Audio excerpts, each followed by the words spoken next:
Hello friends, एक बार पुनः आप लोगों का स्वागत है हमारे यूट्यूब चैनल स्टडी 26 पे। और बीए फर्स्ट सेमेस्टर के जो भी बच्चे होंगे ना, तो उनका पॉलिटिकल साइंस चाहे उन्होंने मेजर के रूप में लिया हो या माइनर के रूप में, तो उनके लिए कुछ महत्वपूर्ण प्रश्न यानी 50 महत्वपूर्ण प्रश्न आपके पास होगा जो इस वीडियो के माध्यम से हम कराएंगे ऑब्जेक्टिव में। चूँकि आपको पता है कि ऑब्जेक्टिव के प्रश्न भी बहुत महत्वपूर्ण हैं। इससे 10 क्वेश्चन रहेंगे आपके, अगर मेजर में होंगे तो 10 क्वेश्चन मतलब 20 नंबर का ये होगा, इसलिए इसको हम लोगों को करना है। तो 50 महत्वपूर्ण प्रश्न उसी का करा देंगे, जिससे आपका सारा का सारा ऑब्जेक्टिव आ जाएगा। तो एक वीडियो में सारा ऑब्जेक्टिव का टेंशन आपका ख़त्म हो जाएगा। तो चलिए उन चीज़ों को देखते हैं और समझते हैं। तो पहला प्रश्न आपके सामने है कि निम्नलिखित में से कौन सा राष्ट्र नहीं है। एक आपको पता होगा राज्य, जिसको हम लोग बोलते हैं स्टेट, और एक होता है क्या स्टेट, और एक होता है कंट्री जिसको राष्ट्र बोलते हैं। स्टेट और कंट्री होता है ना, तो उसी में पूछ रहा है कि कौन राष्ट्र नहीं है। राष्ट्र का मतलब होता है कंट्री, ठीक है। तो इसको ध्यान में रखते हुए दिमाग में रखना है। तो देखिए, पाकिस्तान ये राष्ट्र है कि नहीं ये बताना है आपको। नेपाल ये राष्ट्र है कि नहीं। भूटान ये राष्ट्र है कि नहीं। और डी नंबर है बिहार, तो ये है कि नहीं। तो यही 4 ऑप्शन में एक चुनना है आपको। तो देखिए, जब स्टेट बोले तो फिर स्टेट का बात करेंगे, लेकिन राष्ट्र बोले तो राष्ट्र में सब जितना देश होता है ना, सब राष्ट्र कहलाता है। तो यहाँ पे आपको बिहार जो है ये राष्ट्र नहीं बल्कि राज्य है। तो ये ध्यान में रखना। और वही क्वेश्चन पूछ रहा था आपसे कि कौन राज्य राष्ट्र नहीं है, तो बिहार हो जाएगा। दूसरा है राजनीतिक विज्ञान शब्द किस की उत्पत्ति मतलब किस भाषा से हुई है, यानी राजनीतिक विज्ञान शब्द किस भाषा से लिया गया है। तो पॉलिटिकल साइंस जिसको अंग्रेजी में बोलते हैं, तो वो किस भाषा से निकला है, यही चीज़ हमने पढ़ाया भी है आपको इसके अर्थ और परिभाषा में। तो वहाँ पे हमने बताया था। तो पहला ए है फ्रेंच भाषा, ऑप्शन बी है अंग्रेजी भाषा, ऑप्शन सी है इटालियन भाषा, ऑप्शन डी है ग्रीक भाषा। तो इसका सही उत्तर है ग्रीक भाषा। पॉलिटिकल साइंस जो है ग्रीक भाषा के पॉलिस शब्द से निकला है, तो ये आप ध्यान में रखिएगा। अब आ जाइए, तीसरा नंबर क्वेश्चन है, किसने जनतंत्र की परिभाषा दी है। यानी लोकतंत्र या जनतंत्र, आपके सामने दोनों ही प्रश्न पूछे तो एक ही होता है, ये ध्यान में रखिएगा। लोकतंत्र का मतलब ही भी होता है जनता का शासन, और जनतंत्र का मतलब भी होता है जनता का शासन। तो कौन ऐसा व्यक्ति है या विद्वान है जिसने बोला है जनतंत्र जनता के द्वारा के लिए शासन है, यानी कि जनता का जनता के द्वारा जनता के लिए शासन है। ये पूरा इसका स्टेटमेंट है। और कभी कभी इस स्टेटमेंट को इस तरह भी दिया है, जनतंत्र जनता के लिए जनता द्वारा शासन है। ये किसका स्टेटमेंट था। तो इसमें आपको ऑप्शन ए है अब्राहम लिंकन, ऑप्शन बी है लास्की, ऑप्शन सी है चर्चिल, ऑप्शन डी है नेहरू। तो आपको पता होगा कि ए नंबर अब्राहम लिंकन जो कि अमेरिका के राष्ट्रपति थे, उनके द्वारा कहा गया था जनतंत्र जनता का जनता के द्वारा जनता के लिए शासन है। तो ये ध्यान में रखिएगा। 4 नंबर क्वेश्चन है, डेमोक्रेसी शब्द की उत्पत्ति डेमो शब्द से हुई है जो, यानी डेमोक्रेसी शब्द जो है वो डेमो शब्द से बना है, लेकिन डेमो शब्द कहाँ से आया है यही पूछ रहा है। तो ऑप्शन ए है लैटिन शब्द, ऑप्शन बी है ग्रीक शब्द, ऑप्शन सी है रोमन शब्द, ऑप्शन डी है इनमें से कोई नहीं। तो देखिए, डेमोक्रेसी का डेमो शब्द जो है ना, वो ग्रीक शब्द है, यानी कि ग्रीक भाषा का शब्द है डेमो, और उसी से डेमोक्रेसी बना है बाद में। डेमोक्रेसी को हिंदी में क्या बोलते हैं आप बताइएगा मतलब कमेंट में, ये हम जानना चाहते हैं कि आपको पता है कि नहीं। 5 नंबर क्वेश्चन है, कौन सा एक राज्य का आवश्यक तत्व नहीं है, यानी कि एक राज्य में कौन सी चीज़ें नहीं होनी चाहिए या नहीं भी होगा तो चलेगा। तो ऑप्शन ए है सरकार, ऑप्शन बी है संप्रभुता, ऑप्शन सी है क्षेत्र, ऑप्शन डी है राजनीतिक दल। देखिए, स्टेट कोई भी है ना, मान लीजिए ये स्टेट एक है, तो इसके लिए अपना क्षेत्र होना चाहिए, यानी उसका एक अपना एरिया होना चाहिए, ये तो ज़रूरी है। उसमें एक सरकार होना चाहिए जो कि रूल कर रहा हो या शासन कर रहा हो। संप्रभुता भी इसकी महत्वपूर्ण चीज़ें हैं, यानी कि संप्रभु होना चाहिए वो स्टेट। कैसा होना चाहिए, संप्रभु। यानी राजनीतिक दल हो या ना हो इससे कोई फर्क नहीं पड़ता है। डी नंबर ऑप्शन सही इसका होगा, समझे। इसका महत्वपूर्ण यही जो 3-4 हमने बताया वही होना चाहिए। बाकी इसके अलावा अगर राजनीतिक दल है तो वह भी सही, मतलब वह ज़्यादा इम्पोर्टेंट नहीं है, इसलिए उसको आप इसमें नहीं है। तो ये 3 में जो आवश्यक है उसको रखना, बाकी चौथा को आप सही कर दीजिएगा। 6 नंबर क्वेश्चन है, भारतीय राजनीतिक दलीय व्यवस्था को किस श्रेणी में रखा गया है, यानी कि भारत में जो राजनीतिक दलीय व्यवस्था है वो किस तरह की है। एक दलीय व्यवस्था है, बहुदलीय व्यवस्था है, द्विदलीय व्यवस्था है, एकल दल प्रभुत्व व्यवस्था है। कैसी व्यवस्था भारत में है। तो भारत में 2 तरह की व्यवस्था है, द्विदलीय व्यवस्था है। राजनीतिक पार्टियों में। तो ये ध्यान में रखना है आपको। अब आ जाइए अगले प्रश्न को देखिए, इनमें से कौन सा राजनीतिक विज्ञान का आधुनिक दृष्टिकोण है, यानी कि राजनीतिक विज्ञान का आधुनिक जो अभी का दृष्टिकोण है वह कौन है? मार्क्सवाद, ऑप्शन बी है साम्यवाद, ऑप्शन सी है व्यवहारवाद, ऑप्शन डी है गांधीवाद। तो आपको सही चुनना था, तो ये सी नंबर ऑप्शन सही होगा, व्यवहारवाद। हमने बताया था राजनीतिक विज्ञान के जब स्कूल्स को पढ़ाया था हमने, उसको हमने पढ़ाया है, आप देखे नहीं हैं तो देख लीजिए राजनीतिक विज्ञान का। तो उसमें बताया था हमने कि जो एक होता है परंपरावाद, परंपरावाद जो होता है वो आपको बताया था सेकेंड वर्ल्ड वार, मतलब फर्स्ट वर्ल्ड वार से पहले तक चलता है या सेकेंड वर्ल्ड वार तक। उसके बाद देखिएगा क्या है, व्यवहारवाद चलता है, फिर उत्तर व्यवहारवाद चलता है, यानी कि परंपरावाद के बाद व्यवहारवाद और व्यवहारवाद के उत्तर व्यवहारवाद। तो परंपरावाद जो है वो प्राचीन है और व्यवहारवाद जो है आधुनिक है और उत्तर व्यवहारवाद जो है मतलब उसके बाद का काल है। तो ये ध्यान में रखना है। राजनीतिक विज्ञान के जनक किसे कहा जाता है? ये 8वां नंबर क्वेश्चन आपकी स्क्रीन पे है कि राजनीतिक विज्ञान का जनक किसको कहा जाता है? तो ऑप्शन है बार्कर, ऑप्शन बी है चार्ल्स मेरियम, ऑप्शन सी है डेविड स्टर्न और ऑप्शन डी है अरस्तु। तो सही उत्तर आपको पता होगा, ये तो आसान सवाल है कि अरस्तु को राजनीतिक विज्ञान का जनक बोला जाता है। तो ये ध्यान में रखिएगा, ऑप्शन डी इसका सही होगा। अब आ जाइए अगले प्रश्न को देखिए कि इसमें कह रहा है आपसे, देखिए पॉलिटिक्स नामक पुस्तक किसकी रचना है, यानी पॉलिटिक्स एक किताब का नाम है जो कि किसके द्वारा लिखा गया, यही पूछ रहा है आपसे। तो इसका सही उत्तर आपको चुनना है। तो ए नंबर है अरस्तु, ऑप्शन बी है प्लेटो और ऑप्शन सी है लास्की, ऑप्शन डी है गार्डनर। तो इसका सही उत्तर होगा अरस्तु। अरस्तु के द्वारा पॉलिटिक्स नाम की एक पुस्तक लिखी गई, इसीलिए इनको, और इसी में इन्होंने सबसे पहले पॉलिटिकल साइंस के बारे में अपने विचार यानी राजनीतिक विज्ञान से संबंधित विचार रखे थे, इसीलिए इनको क्या बोला जाता है, राजनीतिक विज्ञान का जनक बोला जाता है। तो ये याद रखना है आपको। पॉलिश शब्द जो है हमने पहले अभी बताया था कि 10 नंबर क्वेश्चन देखिए, पॉलिश शब्द की उत्पत्ति किस भाषा से हुई है, यानी पॉलिश शब्द किस भाषा का से निकला हुआ है? ए ऑप्शन है फ्रांसीसी, ऑप्शन बी है जर्मन, ऑप्शन सी है रोमन, ऑप्शन डी है ग्रीक।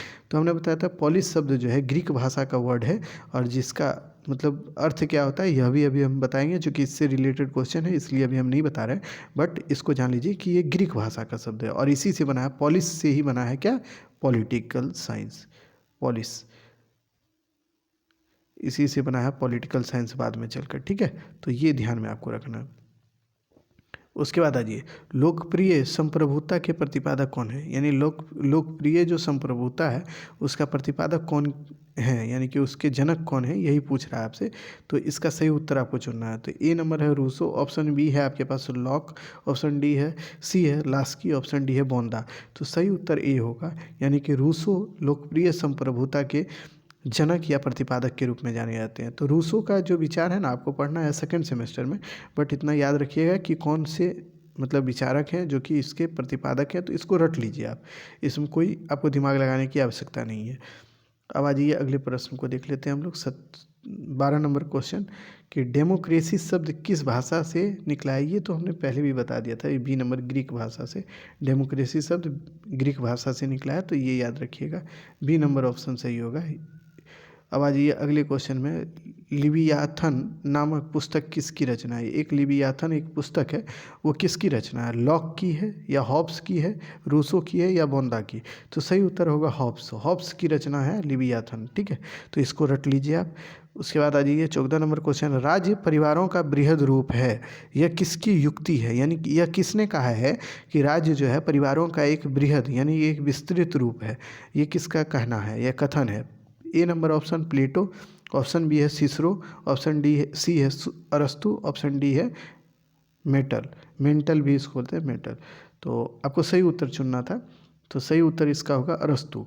अरस्तु जो है ये बोलता है कि राज्य जो है परिवारों का एक बृहद रूप है, यानी कि इसके मतलब कहने का ये था, ये मान लीजिए राज्य है, एक स्टेट है कोई, और इसमें कई एक परिवार के लोग निवास करते हैं, तो यही जब एक साथ मिलकर रहते हैं तो इसी को क्या बोला जाता है, राज्य बोला जाता है। यही इनका स्टेटमेंट था, यही कहने का मतलब था। अब आ जाइए 15 नंबर क्वेश्चन है, एक धर्मनिरपेक्ष राज्य है, उसमें मतलब कि क्या होना चाहिए, धर्मनिरपेक्ष राज्य का मतलब क्या होता है? तो पहले चीज़ समझिए कि धर्मनिरपेक्ष राज्य उसको कहते हैं ना जहाँ भारत एक धर्मनिरपेक्ष राज्य है। कैसे, अब इसको समझिए। भारत मान लीजिए ये राज्य है भारत, इसमें देखिए हिंदू धर्म के लोग रहते हैं, मुस्लिम धर्म यानी इस्लाम को मानने वाले, ईसाई धर्म के लोग रहते हैं, यानी अन्य सभी सिख धर्म के लोग रहते हैं, बौद्ध धर्म के लोग रहते हैं, जैन धर्म के लोग रहते हैं, सभी अन्य अन्य तरह के धर्मों को मानने वाले लोग रहते हैं और मिलजुल कर रहते हैं। उनके साथ किसी तरह का भेदभाव धर्म के आधार पर तो नहीं किया जाता है, ये आप जानते हैं। तो ऐसे राज्य जहाँ पे सभी धर्म के लोग एक साथ रहते हो उसी को बोला जाता है धर्मनिरपेक्ष राज्य। धर्मनिरपेक्ष का मतलब यही होता है। तो देखिए ए नंबर ऑप्शन का रहा अधार्मिक, ऑप्शन बी है धर्म विरोधी, एक ऑप्शन सी है धर्म विहीन, ऑप्शन डी है जिसका अपना कोई धर्म ना हो। तो भारत का क्या अपना कोई धर्म है? कोई धर्म नहीं है, इसमें सभी धर्म के लोग रह सकते हैं, यही है। तो धर्मनिरपेक्ष राज्य का मतलब होता है जिसका कोई धर्म नहीं, यानी सभी धर्म एक समान, यानी वो सभी धर्म को एक समान मानता हो, ऐसे राज्य को हम लोग क्या बोलते हैं? धर्मनिरपेक्ष राज्य। अब आ जाइए 16 नंबर क्वेश्चन आपसे कह रहा है स्वतंत्रता समानता एवं बंधुत्व का नारा किस क्रांति के समय दिया गया? ये बहुत बड़ा इंपॉर्टेंट क्वेश्चन है, क्योंकि देखिएगा स्वतंत्रता समानता और बंधुत्व का नारा जब विश्व में पड़ा ना या लोगों को सुनने को मिला, तो वहीं से देखिएगा विश्व के अन्य देशों में जहाँ अंग्रेज़ों का शासन था ना, वहाँ पे आज़ादी की लड़ाई लड़ने लगे लोग और कहने लगे हमको भी स्वतंत्रता चाहिए, हमको भी समानता का अधिकार चाहिए और हम भी बंधुत्व यानी कि एक दूसरे के भ्रातृत्व का के रूप में रहेंगे, यानी हम और आप एक दूसरे के भाई के रूप में रहेंगे। ये नारा लोगों ने जमकर लगाना प्रारंभ कर दिया। कब? तो उसके बारे में पूछ रहा है। तो ऑप्शन ए है अमेरिकी स्वतंत्रता संग्राम के मतलब क्रांति में इस नारा को दिया गया, या फिर फ्रांसीसी क्रांति में इसको नारा दिया गया, औद्योगिक क्रांति में, या फिर रूस की क्रांति में। तो इसका सही उत्तर होगा 1789 की फ्रांसीसी क्रांति। 1789 में फ्रांस में एक क्रांति हुई, उसी में कहा गया स्वतंत्रता समानता और बंधुत्व का नारा दिया गया और उसी बिहाफ पे पूरे विश्व में देखिएगा जहाँ जहाँ पे अंग्रेज़ों का शासन या किसी अन्य शासन वर्ग का शासन था, यानी किसी अन्य देश का, तो वो लोग अपनी आज़ादी का मांग करने लगे। तो ये ध्यान में रखना है कि 1789 की फ्रांसीसी क्रांति। व्यापक अर्थ में राजनीतिक का अर्थ है, यानी कि व्यापक अर्थ में राजनीतिक जो पॉलिटिकल साइंस है उसको क्या बोला जाता है, यही पूछ रहा है आपसे। ऑप्शन है ए शक्ति के लिए संघर्ष, ऑप्शन बी है सत्ता के लिए संघर्ष, ऑप्शन सी है राज्य के का क्रियात्मक पक्ष, ऑप्शन डी है व्यवहारिक शासन। तो इसका हमने बताया था कि शक्ति के लिए संघर्ष को ही क्या बोलते हैं हम लोग? पॉलिटिकल साइंस यानी राजनीति बोलते हैं।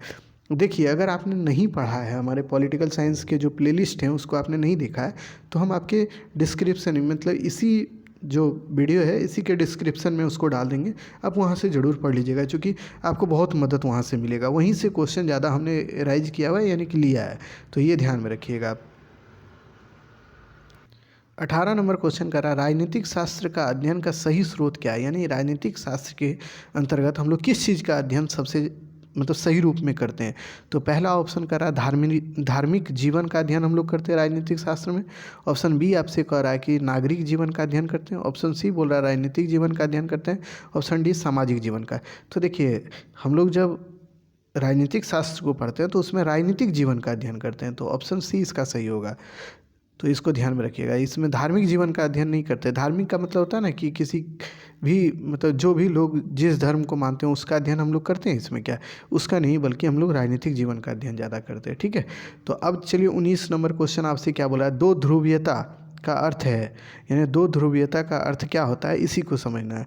तो ऑप्शन ए है अमेरिका का प्रभुत्व, ऑप्शन बी है सोवियत संघ का प्रभुत्व, ऑप्शन डी सी है अमेरिका और सोवियत संघ का प्रतिद्वंदी प्रभुत्व, और ऑप्शन डी है इनमें से कोई नहीं। तो सही उत्तर होगा सी नंबर ऑप्शन, यानी अमेरिका और सोवियत संघ यानी यूएसएसआर जिसको बोलते हैं ना, रूस जो अब है, तो उसका जो प्रतिद्वंदी प्रभुत्व यानी कि एक तरफ हो जाता है देखिएगा सेकेंड वर्ल्ड वॉर के बाद अमेरिका, और एक तरफ यूएसएसआर यानी रूस वाला जो है, और रूस के अंदर भी कुछ देश हैं जो कि रूस की आइडियोलॉजी को मानते हैं, और अमेरिका के अंतर्गत भी कुछ देश आते हैं जो अमेरिका की आइडियोलॉजी को मानते हैं। तो यही बोल रहा था कि भाई देखिए जो दो ध्रुवीय का अर्थ क्या था, यानी कि ध्रुवीयता जो दो ध्रुव में विश्व बटा था उसका क्या अर्थ है? तो वही अमेरिका और सोवियत संघ का प्रतिद्वंदी, यानी ये दोनों एक दूसरे के विरोधी हो गए थे। आप सेकेंड वर्ल्ड वॉर के बाद इसको देख सकते हैं, या इसको जब पढ़िएगा तो वहाँ समझ में आएगा आपको। आज ये 20 नंबर, राजनीतिक शास्त्र की प्रकृति क्या है, यानी राजनीतिक शास्त्र का प्रकृति अपना क्या है, यही चीज़ पूछ रहा है। आधुनिक है, परंपरागत तो आधुनिक दोनों, और इनमें से कोई नहीं। देखिए हम जब राजनीतिक शास्त्र की थ्योरी को पढ़ा रहे थे तो हम बताए थे राजनीतिक शास्त्र में दो तरह की थ्योरी होती है, एक परंपरागत और एक व्यवहारिक। व्यवहारिक थ्योरी जो है वो आधुनिक है और परंपरागत थ्योरी जो है वो प्राचीन है, यानी परंपरागत यानी पहले से चली आ रही है। तो इसकी प्रकृति दोनों है, यानी कि सी ऑप्शन सही होगा, परंपरागत और आधुनिक दोनों। तो ये याद कर लीजिए आप। अब चलिए अगले प्रश्न को, 21 नंबर क्वेश्चन देखिए, राजनीतिक शास्त्र किस प्रकार का विज्ञान है, यानी राजनीतिक शास्त्र को किस प्रकार का विज्ञान माना जाता है। तो ये देखिए ऑप्शन है, प्राकृतिक विज्ञान है, यांत्रिक विज्ञान है, सामाजिक विज्ञान सी ऑप्शन है, और ऑप्शन डी है व्यवहारिक विज्ञान। तो देखिए राजनीतिक शास्त्र के अंतर्गत हम लोग क्या करते हैं, पढ़ते हैं या जानते हैं राजनीतिक चीज़ों के बारे में। तो राजनीतिक चीज़ किससे संबंधित है, वो समाज से, यानी कि आप देखिएगा हमारे आपके अगल बगल में जो भी राजनेता होंगे या नेता जो बनते हैं तो वो कौन है, वो समाज के ही तत्व हैं ना। तो इसीलिए ये कौन सा विज्ञान है, सामाजिक विज्ञान है। तो ये ध्यान में रखना है। अब 22 नंबर क्वेश्चन है, शक्ति को प्रभाव प्रक्रिया के रूप में किसने प्रभावित किया है, परिभाषित किया है, यानी कि शक्ति को प्रभाव प्रक्रिया के रूप में किसने परिभाषित किया है, कौन ऐसा व्यक्ति है जिसने ये परिभाषा दिया है कि शक्ति प्रभाव प्रक्रिया के रूप में है। तो ऑप्शन ए आपके पास है रॉबर्ट डेल, ऑप्शन बी है कॉटिल, ऑप्शन सी है सील्स, और ऑप्शन डी है आपके पास हर्बर्ट साइमन। तो सही उत्तर हर्बर्ट साइमन ने शक्ति को जो है प्रभाव प्रक्रिया के रूप में परिभाषित किया है, ये याद रखिएगा।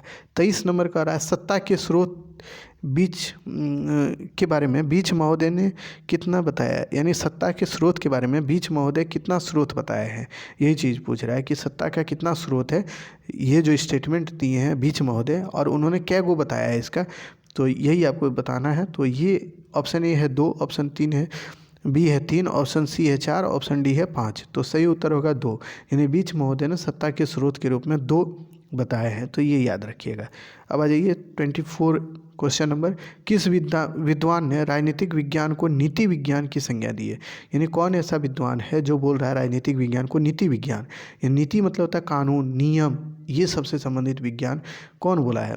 तो देखिए ऑप्शन ए है मेरियम, ऑप्शन बी है लावेसवेल, ऑप्शन डी है डेविड ईस्टन है, गलत लिखा गया है, डेविड ईस्टन है ये, और उसके बाद है गैटिल।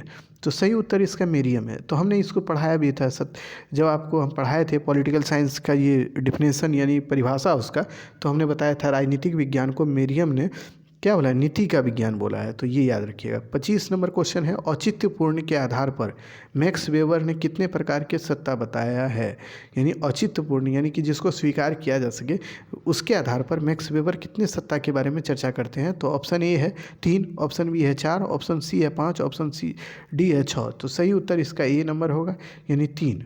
अब आ जाइए अगले क्वेश्चन को देखिए, एकहरी नागरिकता निम्न में से किस देश में पाई जाती है, यानी एक ही नागरिकता की बात विश्व में से कौन सा देश है जिसमें ये बात कही गई है कि अगर मान लीजिए आप इस मतलब उस देश का आप अगर वासी हैं तो दूसरे देश के आप वासी नहीं, यानी दूसरे देश की नागरिकता आप नहीं ले सकते हैं। तो ऑप्शन ए है भारत में, ऑप्शन बी है संयुक्त राज्य अमेरिका में, ऑप्शन सी है इंग्लैंड में, ऑप्शन डी है रूस में। देखिए ये सही उत्तर होगा इंडिया में, यानी इंडिया में क्या है, आप मान लीजिए इंडिया में हम सब रहते हैं, तो इंडिया का कोई भी व्यक्ति है अगर इंडिया में रह रहा है तो उसको नागरिकता भारत की मिलेगी। जैसे आपको भी नागरिकता, हमको भी, सबको नागरिकता प्राप्त है किसकी, भारतीय होने की।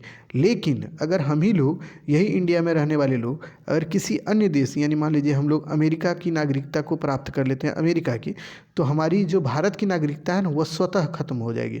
यानी भारत के संविधान में डायरेक्ट लिखा गया है अगर आप भारत में रहते हैं तो भारत की नागरिकता आपको दी जाएगी, लेकिन अगर भारत की नागरिकता को आप त्याग देते हैं यानी आप दूसरे देश की नागरिकता को ले लेते हैं तो आपकी खुद की नागरिकता स्वतः खत्म हो जाएगी, यानी आपकी नागरिकता भारत की नहीं रहेगी, आप भारत के नागरिक नहीं कहे जाएंगे।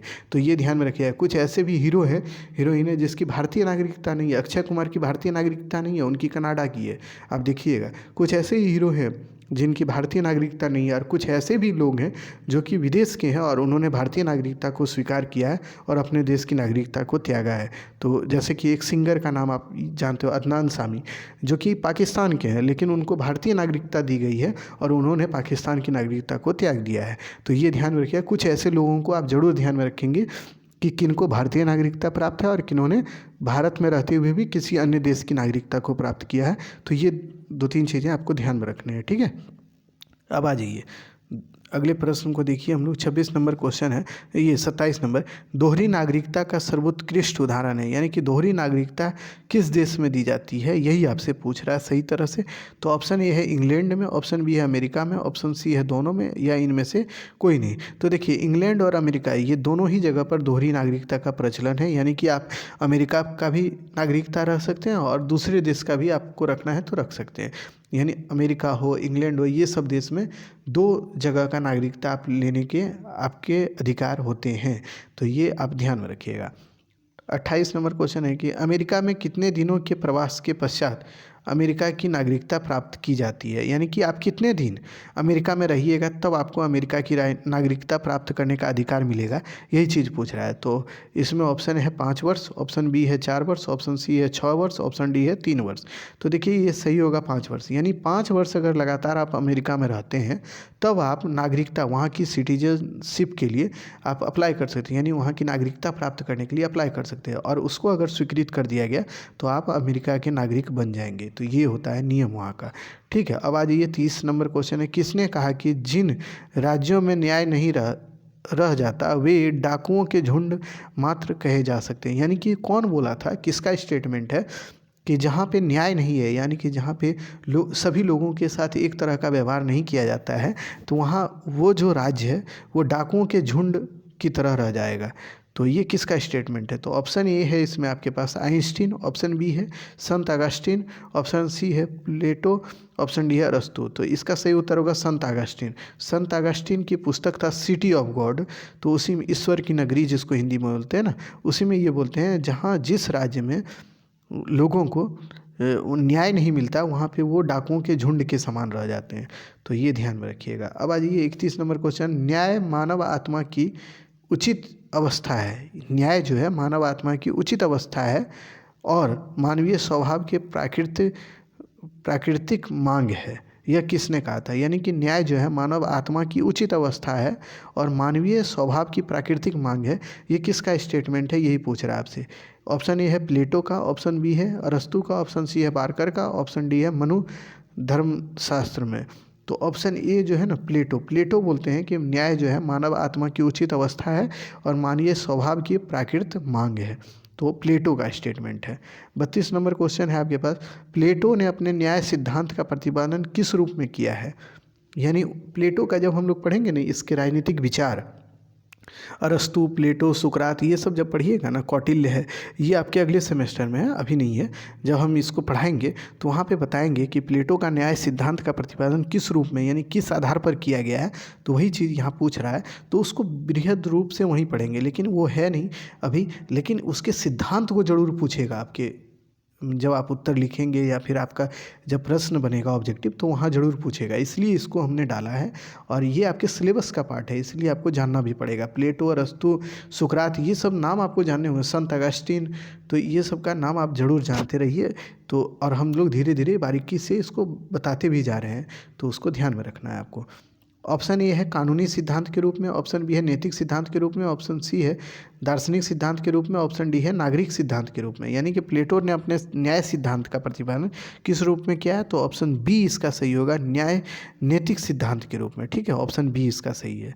अब आ जाइए पॉलिटिकल थ्योरी नामक पुस्तक के में न्याय के सिद्धांत की विवेचना किसके द्वारा की गई है, यानी पॉलिटिकल थ्योरी एक पुस्तक का नाम है, वह किसने लिखा है, यही अगर जानते होंगे ना तो ये पूरा का पूरा सही हो जाएगा। पॉलिटिकल थ्योरी जो है पुस्तक, उसमें न्याय के सिद्धांत का प्रतिपादन किसने किया है, यही पूछ रहा है। ऑप्शन ए है प्लेटो, ऑप्शन बी है आपका अर्नाल्ड ब्रेस्ट के द्वारा, ऑप्शन सी है टाइनवी के द्वारा, ऑप्शन डी है बर्जाहम के द्वारा। तो ऑप्शन बी ए आपका होगा प्लेटो के द्वारा जो है पॉलिटिकल थ्योरी पुस्तक लिखा गया और उसी में इन्होंने क्या बताया था, न्याय के सिद्धांत की विवेचना किया था इन्होंने। देखिए अब देखिए 32 नंबर और 33 नंबर क्वेश्चन का आंसर आपका एक ही क्वेश्चन से हो जाएगा, यानी एक ही प्रश्न को अगर पढ़िएगा तो दोनों का उत्तर हो जाएगा। न्याय के सिद्धांत का प्रतिपादक कौन, प्लेटो, और उनकी पुस्तक का नाम क्या है, पॉलिटिकल थ्योरी। बस इतना याद रख लीजिए, एक सवाल आपका बन जाएगा। चलिए अगले प्रश्न को आप देख लेते हैं हम लोग। अब अगला प्रश्न आपसे कह रहा है, राजनीतिक के मूल तत्व के लेखक कौन है, यानी राजनीति के मूल तत्व एक पुस्तक का नाम है, उसके लेखक कौन है, तो यही पूछ रहा है। तो ऑप्शन ए है लास्की, ऑप्शन बी है अगस्टीन, सेंट अगस्टीन इसको बोलते हैं, प्लेटो है, उसके बाद अरस्तु है। तो लास्की है, या लॉस्की लिखा हो तो कोई दिक्कत नहीं है, लास्की, लेकिन इसका सही से आप लिखिएगा तो लास्की होता है ये, ठीक है। तो लास्की, तो ऑप्शन ए सही होगा। लास्की ने जो है राजनीति के मूल तत्व की रचना, यानी ये पुस्तक की रचना लास्की के द्वारा की गई थी। अगला प्रश्न है, व्यवस्था विश्लेषण उपागम किसने प्रतिपादित गलत लिखा गया, प्रतिपादित।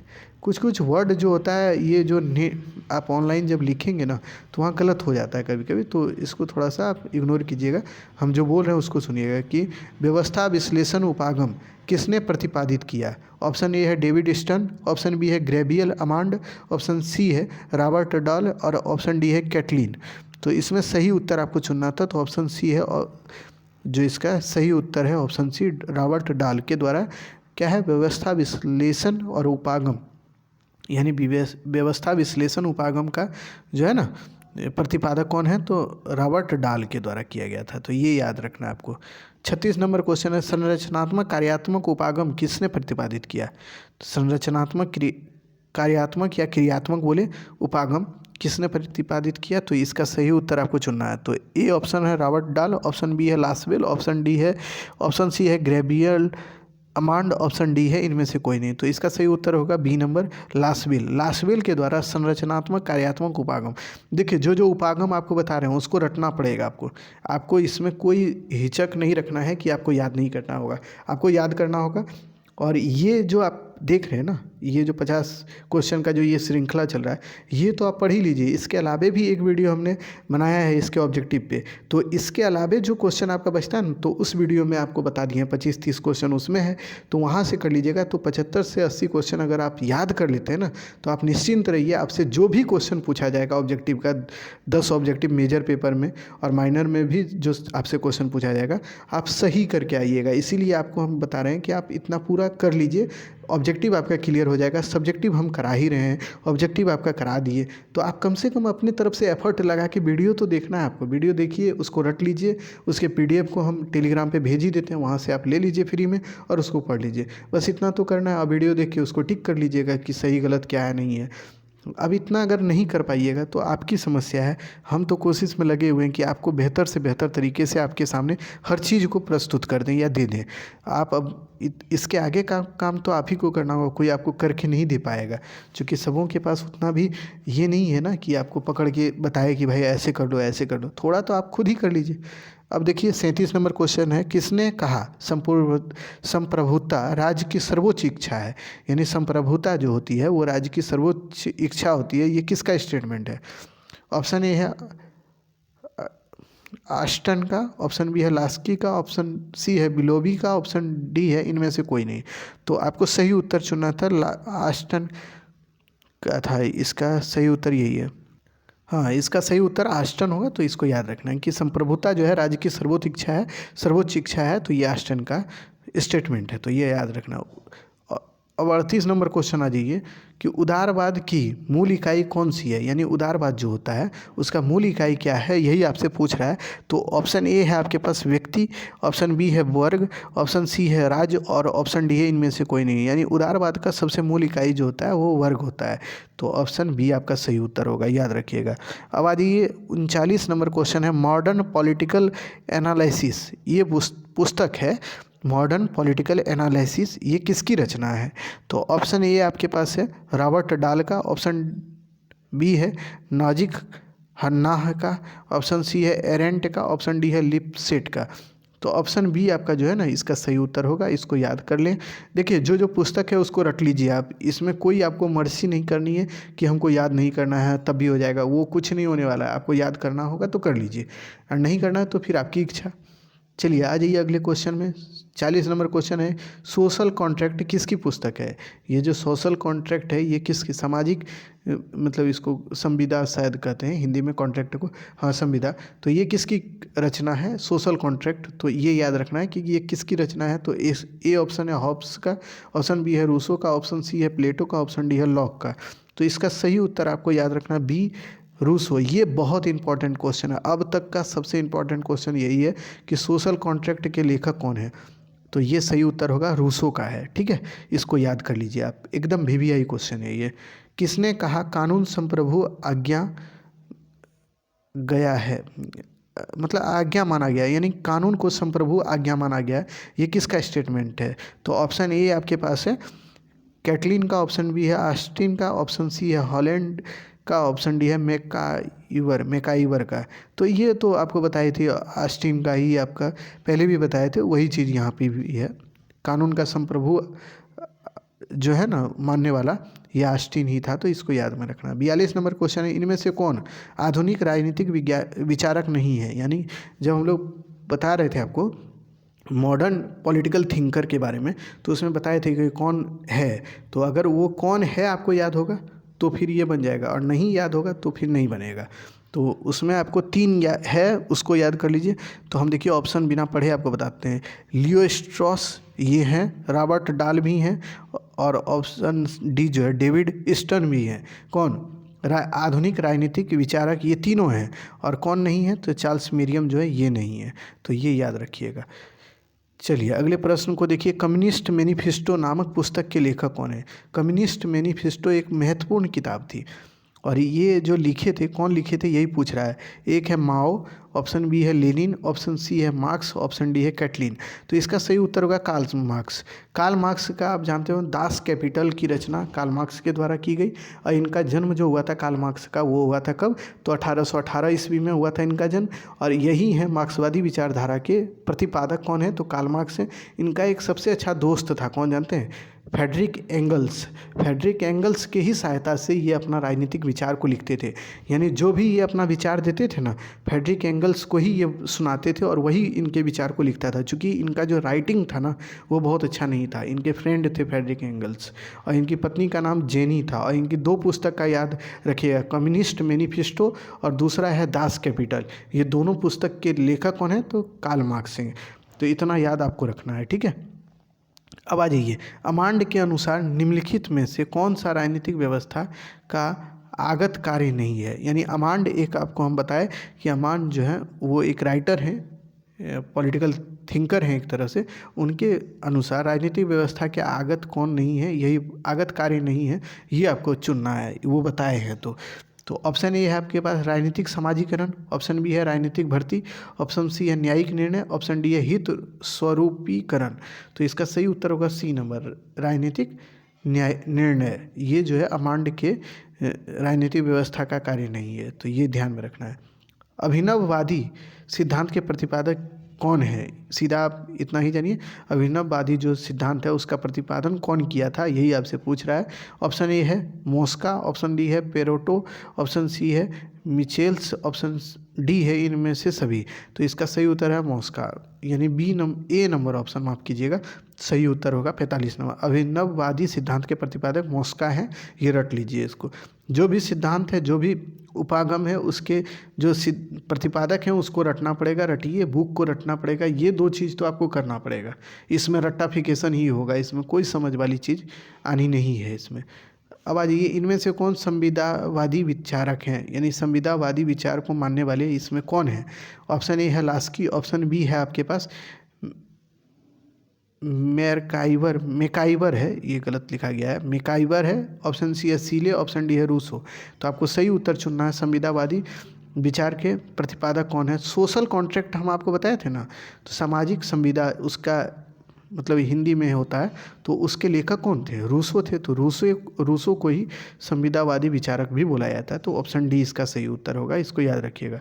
निम्न में से कौन व्यवहारवादी नहीं है, यानी व्यवहारवादी दृष्टिकोण यानी बिहेवियरलिज्म अप्रोच को मानने वाला कौन नहीं है। तो ऑप्शन ए है आपके पास मैकाइवर, ऑप्शन बी है डेविड स्टर्न, ऑप्शन सी है लासवेल, ऑप्शन डी है अमांड। तो इसमें सही उत्तर आपको चुनना था, तो ऑप्शन ए इसका सही उत्तर होगा। मैकाइवर इसके व्यवहारवादी दृष्टिकोण को मानने वाले नहीं हैं, यानी ऑप्शन ए सही होगा। तो और डेविड स्टर्न के बारे में पूछा जाए तो ये जो है ना व्यवहारवादी दृष्टिकोण के भी जनक इन्हीं को बोला जाता है, और उत्तर व्यवहारवादी दृष्टिकोण के भी जनक कौन है? तो यही है, डेविड स्टर्न है।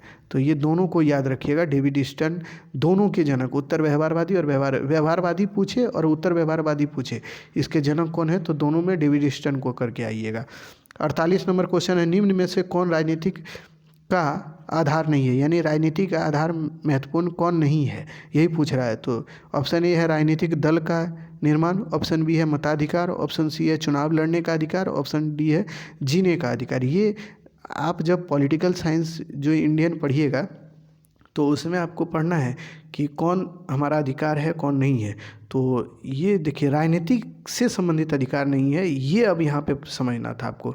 तो इसमें सही उत्तर होगा जीने का अधिकार। ये राजनीति से संबंधित नहीं है, बाकी सब संबंधित है उससे, ठीक है।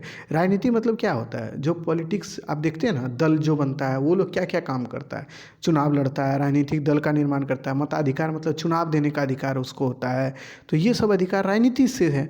लेकिन आपको बोलेगा हमारा संविधान क्या क्या अधिकार दिया, तो हमारा संविधान सब अधिकार दिया है। चारों ऑप्शन आपका सही होगा। भारत का संविधान में चारों अधिकार है, यानी जीवन जीने का भी अधिकार है, आप स्वतंत्र हैं अपने जीवन जीने के लिए। तो ये आपके संविधान में आपको दिया गया अधिकार है। तो 48 नंबर का डी नंबर सही उत्तर होगा। अब आ जाइए, अगला प्रश्न है 49 नंबर, राजनीतिक अभिजन का सिद्धांत किसने दिया, यानी राजनीतिक अभिजन का सिद्धांत किसके द्वारा दिया गया? ऑप्शन ए है मॉस्का, ऑप्शन बी है रॉबर्ट डाल, ऑप्शन सी है लास्की, ऑप्शन डी है कैटलिन। तो सही उत्तर होगा मॉस्का का। मॉस्का ने राजनीतिक अभिजन का सिद्धांत दिया है, ये पहले भी हम बताया और अभी भी बता रहे हैं। 50 नंबर क्वेश्चन है, ग्रामर का पॉलिटिक्स नामक पुस्तक के लेखक कौन है? तो इसका ऑप्शन ए है लास्की, ऑप्शन बी है अर्नेस्ट बार्कल, ऑप्शन सी है ब्लांस्की और ऑप्शन डी है इनमें से कोई नहीं। तो इसका सही उत्तर होगा लास्की। लास्की जो है ग्रामर के पॉलिटिक्स पुस्तक का लेखक है। तो आज के वीडियो में 50 ऑब्जेक्टिव क्वेश्चन जो पॉलिटिकल साइंस से रिलेटेड था उसको हमने कराया, और हम जान रहे हैं कि हम थोड़ा फास्ट कराए हैं, क्योंकि हम पहले भी बताए थे आपको कि आपके एग्ज़ाम के समय में हम थोड़ा फास्ट रहेंगे और आपको भी रहना होगा, क्योंकि पॉलिटिकल साइंस से संबंधित या कोई भी विषय है उससे रिलेटेड जब आपके पास ऑब्जेक्टिव करा रहे होंगे ना, 50 क्वेश्चन अगर करा रहे हैं तो उसमें लगभग 50 मिनट तो हम ऐसे ही ले लेंगे क्वेश्चन को केवल पढ़ने और बताने में। अगर उसको हम डिफाइन करना शुरू करेंगे तो वो लगभग 2 घंटे का चला जाएगा, और 2 घंटे आप बैठ नहीं पाइएगा, हम जान रहे हैं। क्योंकि कुछ बच्चे तो इतने में ही उब जाइएगा कि इतना लंबा क्लास हो गया, तो आप उबिएगा। लेकिन ये बात है कि आपको इतना ज़्यादा मटेरियल आपको देगा कौन, आखिर फ्री में आपको मिल रहा है, तो आप पढ़िए। थोड़ा ऑब्जेक्टिव है तो ऑब्जेक्टिव को रटना पड़ेगा, और ये तो रटना ही पड़ता है किसी को भी, तो कुछ चीज़ें आप रट लीजिए। उसके अलावा देखिए, ऑब्जेक्टिव अगर रटा रहेगा तो आप जान लीजिए कि आप अगर मेजर में लिए हो या माइनर में, आप फिक्स रहिए, पास मार्किंग आपको तो ऑब्जेक्टिव ही दिला देगा, आपको कहीं इधर उधर दौड़ने की आवश्यकता नहीं है। उसके बाद है सब्जेक्टिव का भी हमने लगभग 2 यूनिट इसमें ख़त्म कर दिए हैं, तो उसको आप देख लीजिए, और जो बचा हुआ है उसको भी कर देंगे। लेकिन बात है कि आपका सकारात्मक प्रतिक्रिया आता नहीं है, तो हम लोग नहीं कर पाते हैं, दूसरे सब्जेक्ट को पढ़ाना पड़ जाता है। लेकिन अगर आपकी इच्छा रहेगी तो आगे क्यों नहीं करेंगे, हम कोई भी चीज़ को पढ़ाएंगे, हमारे पास वक्त है तो हम पढ़ लेंगे ना। तो आपके पास अभी 10 से 15 दिन का समय है। आपका एग्ज़ाम जब भी होगा वो फर्स्ट वीक ऑफ दिसंबर जाएगा। अब जो भी एग्ज़ाम का डेट आने वाला है ना, कोई भी बिहार के किसी भी यूनिवर्सिटी के बच्चे होंगे तो आपका फर्स्ट वीक ऑफ दिसंबर जाएगा, यानी फर्स्ट वीक ऑफ दिसंबर से शुरू होगा। तब तक तो आपके पास समय है। अगर आप चाहेंगे कि हाँ हमको अच्छे से पढ़ाई करनी है, तो आप कमेंट बॉक्स में कमेंट कीजिए कि हाँ सर इस पर रेगुलर वीडियो बनाइए, तब बनाएंगे ना। आपका 1-2 कमेंट आएगा तो 1-2 कमेंट में नहीं होता है बच्चों, क्योंकि मेहनत बहुत होती है इसके पीछे करने में, यानी कोई भी क्लास बनाने में 2 से 3 घंटे की मेहनत होती है।